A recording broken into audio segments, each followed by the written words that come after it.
Câmara de Vereadores de Balneário Camboriú. TV e Rádio Câmara. Programa Fala Vereador.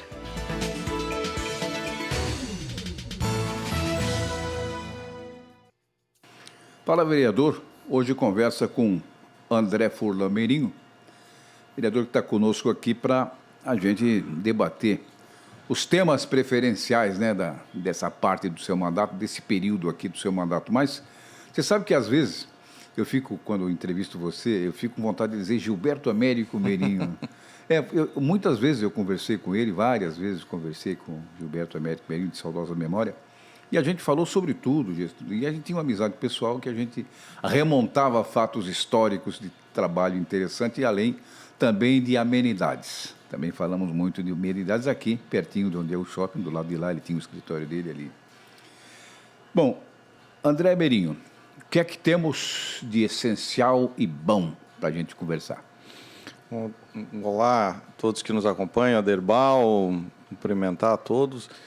Aderbal, temos dois assuntos, mas conforme esse preâmbulo sobre Gilberto Américo Meirinho, até é importante eu resgatar algo que eu falei na sessão solene dos 60 anos do João Goulart.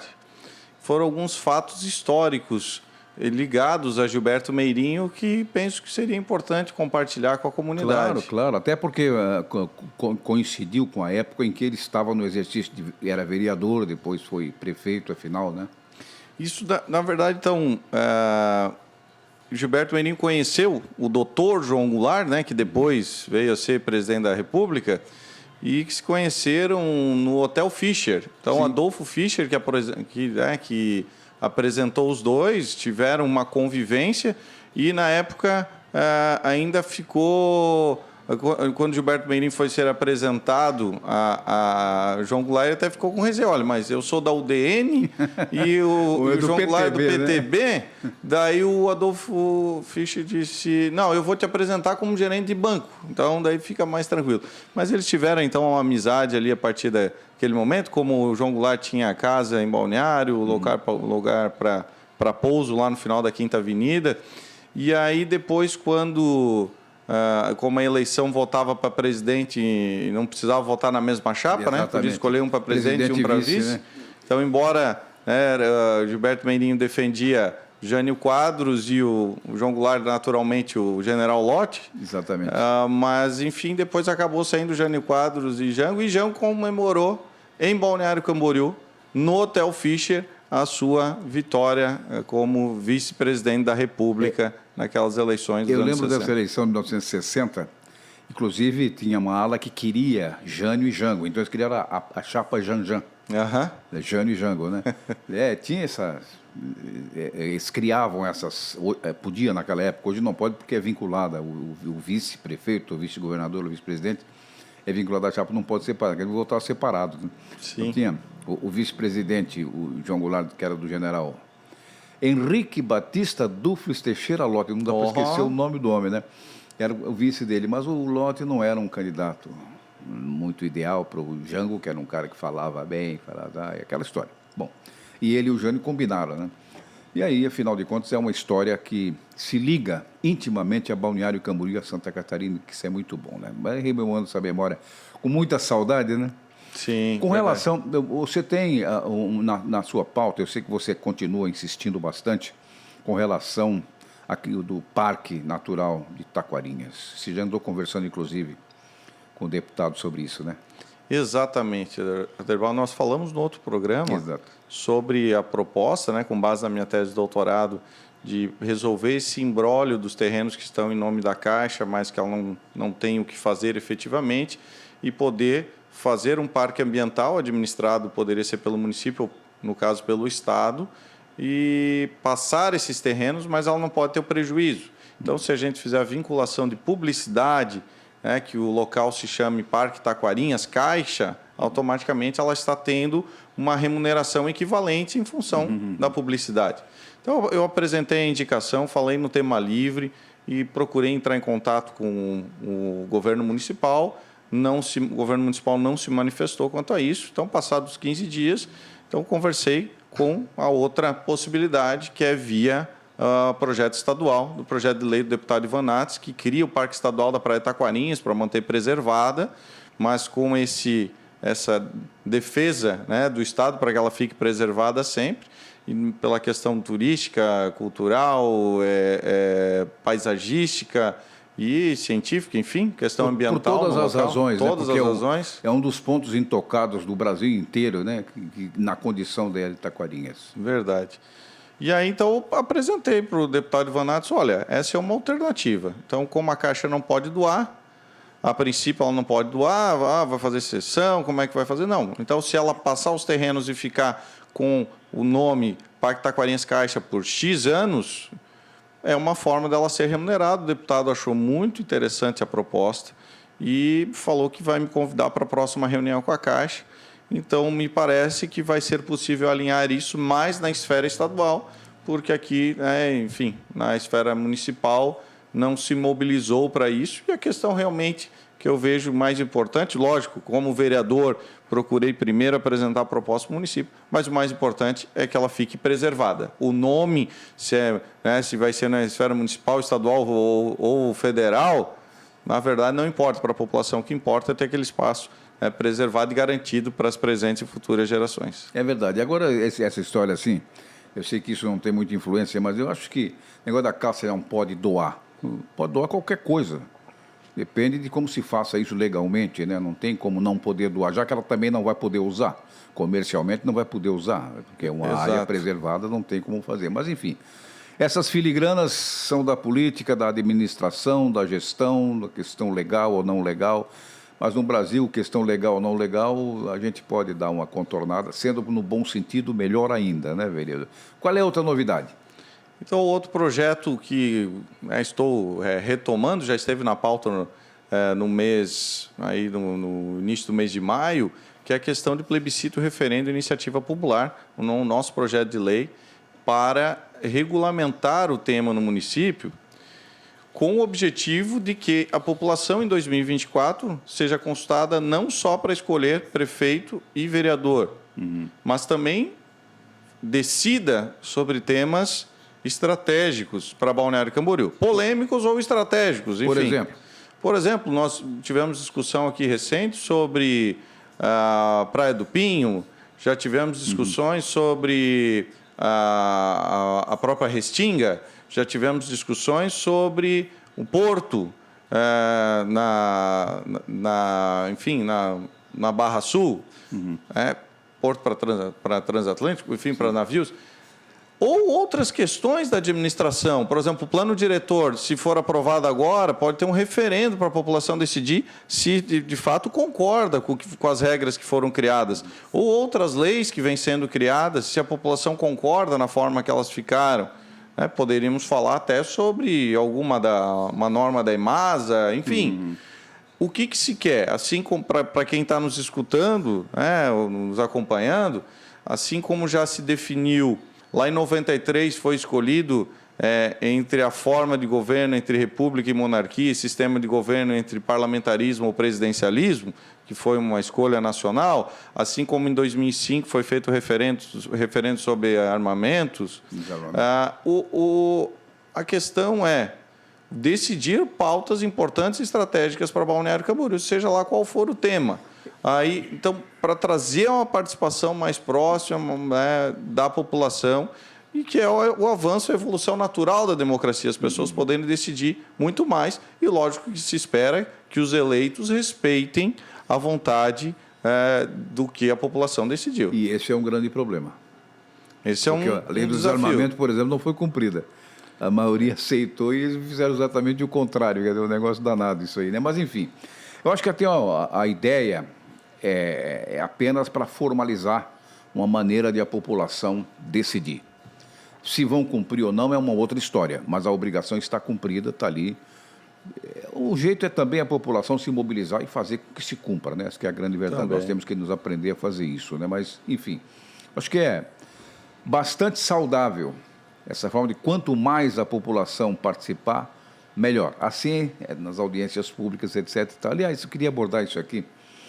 A audiência pública, regra geral, só mobiliza grande atenção quando tem interesses específicos envolvidos, tanto de um lado quanto de outro. Aí enche o auditório, porque aquele interesse passa a gerar uma atenção, uma expectativa que pode ser mudada ou não. Não existe uma maneira de essas audiências serem atrativas de modo a trazer ou expor. Claro que nós temos as mídias sociais que levam para mais longe, né, sem dúvida nenhuma, para fazer com que as pessoas despertem mais interesse na participação dessas audiências. Quem sabe o naming, como é? Naming rights, né? Naming rights. Naming rights.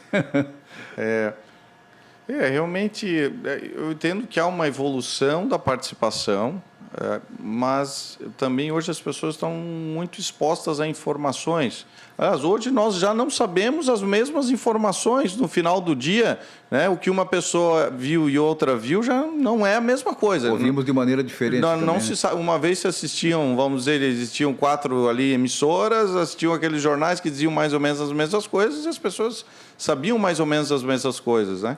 Então agora para a pessoa também ter a disponibilidade de vir para discutir um determinado tema para a cidade, aí a importância de contar com o representante, mas também contar de forma interativa, sim, com as mídias sociais, de conseguir dialogar cada vez mais, né, para poder manter, né, a atenção de temas relevantes.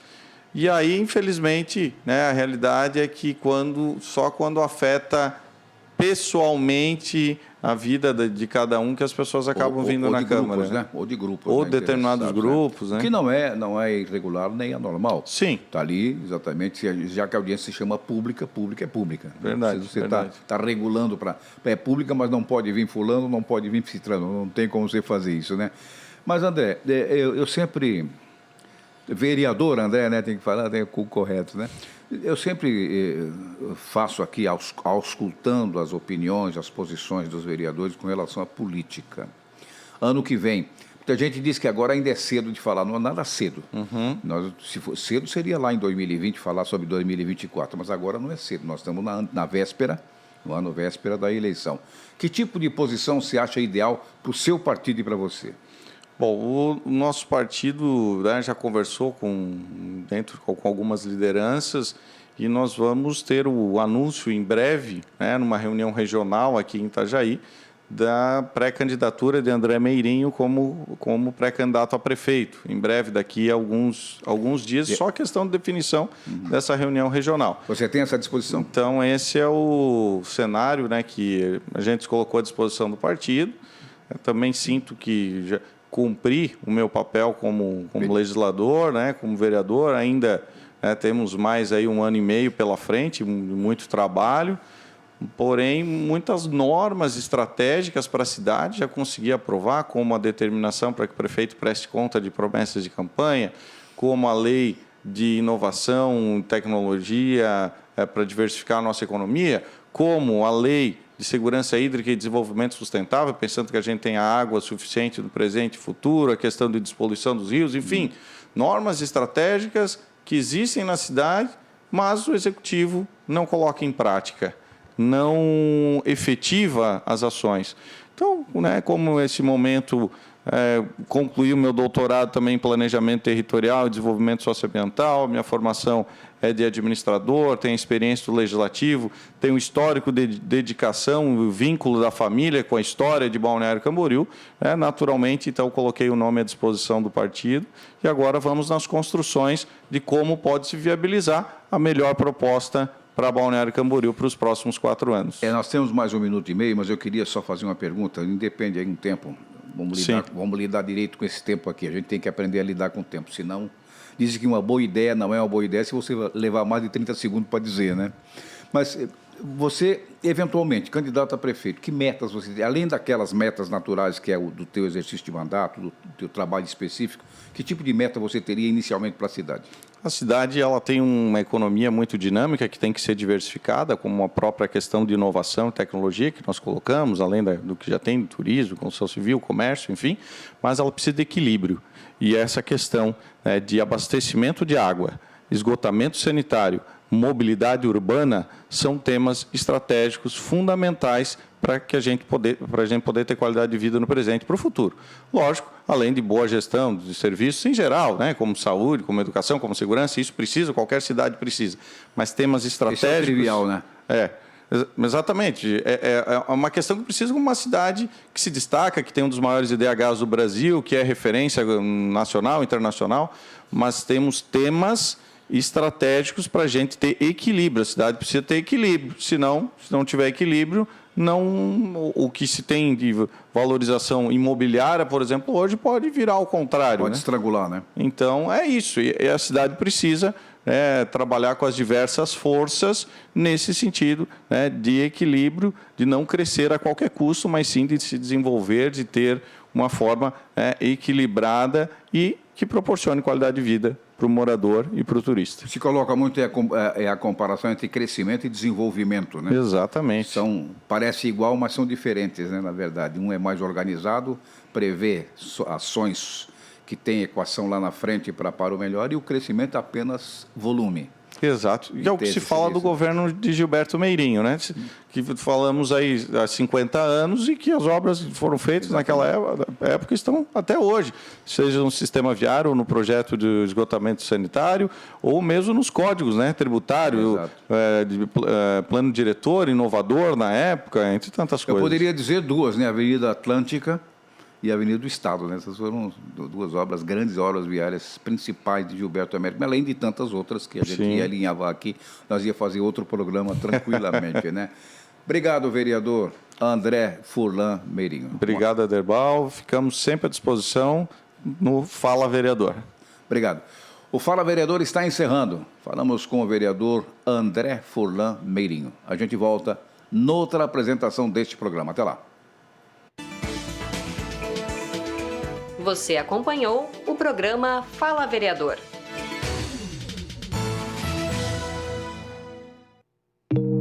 Câmara de Vereadores de Balneário Camboriú.